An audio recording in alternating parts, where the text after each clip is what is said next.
entouré et de cette Coupe du Monde, eh bien nous nous en parlons également en plateau avec le plus professionnel des amateurs, je pourrais dire, monsieur Ruzigby, alias Didier Cavaro, et auteur avec votre équipe, toute une équipe entoure ce livre, des histoires incroyables de la Coupe du Monde de rugby.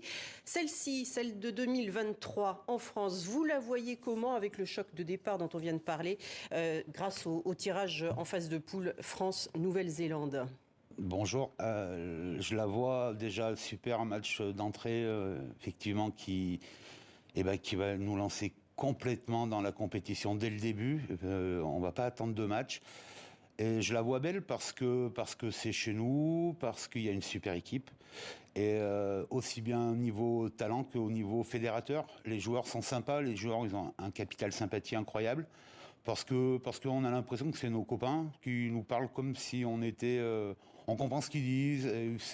Voilà. Donc je crois que le pays est derrière et que ça va faire quelque chose de grand. Alors justement, on l'a vu dans les titres, hein, le quotidien sportif L'équipe souligne All Bleu pour All Blacks, bien évidemment, on aura compris le jeu de mots, la charge émotionnelle de la rencontre entre le pays hôte et le pays roi de ce sport. Quelles peuvent être les clés du match selon vous? Les clés du match. Alors déjà, celui qui va perdre ne sera pas éliminé.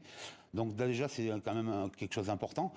Et puis les clés du match, je pense ça va jouer un peu à cache-cache et que les deux équipes vont pas forcément tout dévoiler dès le début. Après, j'ai une totale confiance en cette équipe de France qui il n'y a que des champions en fait. Il y a des champions de France, il y a des champions d'Europe, il y a des champions du monde de moins de 20 ans.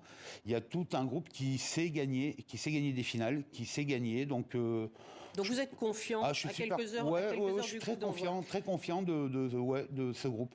Monsieur Ruzigby, puisque c'est votre surnom, dans ce livre, on remonte le temps. Hein, donc, on relate les 9 dernières Coupes du Monde. La 10e, on l'a dit, c'est aujourd'hui.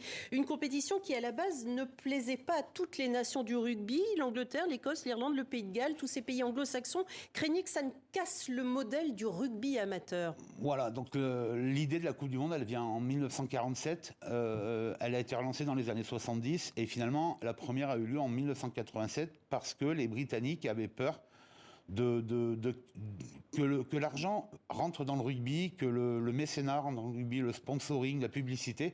Et ça, ils n'en voulaient pas. Ils voulaient que le rugby reste amateur. Et puis finalement, ils ont craqué. Et c'est devenu professionnel en quelle année?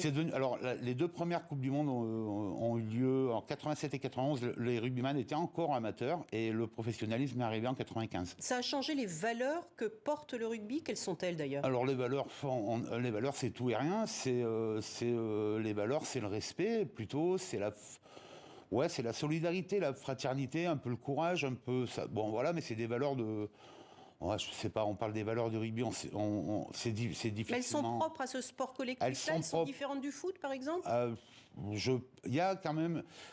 Oui, il y a quand même une espèce de... On a joué avec quelqu'un, c'est notre copain pour la vie. Même si on s'entend pas forcément avec lui, il y a quand même ces valeurs de respect, beaucoup de respect. Après, par rapport au foot, je sais pas, les supports... Un sport de gentleman, on a dit. Ouais, c'est un sport de gentleman, non mais...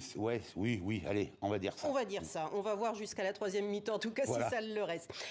Vous évoquez, et vous osez le faire dans votre livre, les risques de ce sport, les blessures, le dopage suspecté. Vous évoquez le cas de l'équipe sud-africaine championne du monde en 95, dont la majorité des joueurs n'a pas atteint les 50 ans. Bon, alors la majorité non, mais il y en a quand même 4 sur une trentaine, ouais. Plus d'autres qui sont malades. Mais donc c'est quoi? C'est pas les coups. Peut-être que c'est les coups, peut-être que c'est la combinaison de plein de choses. Il s'est tout dit dessus. À un moment, on a même parlé des produits phytosanitaires qu'on mettait sur les pelouses qui pouvaient aussi entraîner des maladies avec les plaies ouvertes ou les écorchures. Peut-être le dopage, mais ça n'a jamais été prouvé. Ce qu'il y a de bizarre, c'est que les gens, même avant de mourir, ceux qui avaient la maladie de Charcot, ont toujours dit qu'ils ne s'étaient pas dopés. Donc, s'ils ont été dopés, ils l'ont été dopés à leur insu. On se souvient également du match d'anthologie en 2007 face au Haka des All Blacks, le Haka qu'on va entendre à nouveau ce soir. Chabal et ses coéquipiers qui s'avançaient les yeux dans les yeux face aux All Blacks. On peut imaginer que ce soir, il se passe encore quelque chose de ce style sur la pelouse du Stade de France. C'est pas la peine d'imaginer puisqu'ils ont dit qu'il n'y aurait rien. Les Français ont dit qu'il y aurait... Je pense que quand Chabal a fait ce coup-là, il oui, mais c'était un match à enjeu. C'était un match à élimination directe. Là, c'est un match d'ouverture. Les Français ont dit qu'il n'y aurait pas de confrontation au Haka. C'est voilà, pas sur un match de poule. Pas sur un Donc match après, s'ils se rencontrent en demi-finale, ça serait une autre histoire. En finale, c'est possible? Non, ils sont dans la même poule. Ils sont dans le même tableau, donc je crois que c'est pas possible. C'est pas possible. En tout cas, merci beaucoup Didier Cavaro, alias Monsieur Ruzigby, d'être venu sur notre plateau pour nous dévoiler vos impressions à quelques heures du coup d'envoi. Et donc, je rappelle ce très bon livre Coupe du Monde de rugby, si vous avez envie, téléspectateurs, de revenir sur les 9 précédentes éditions. Merci à vous. Merci beaucoup.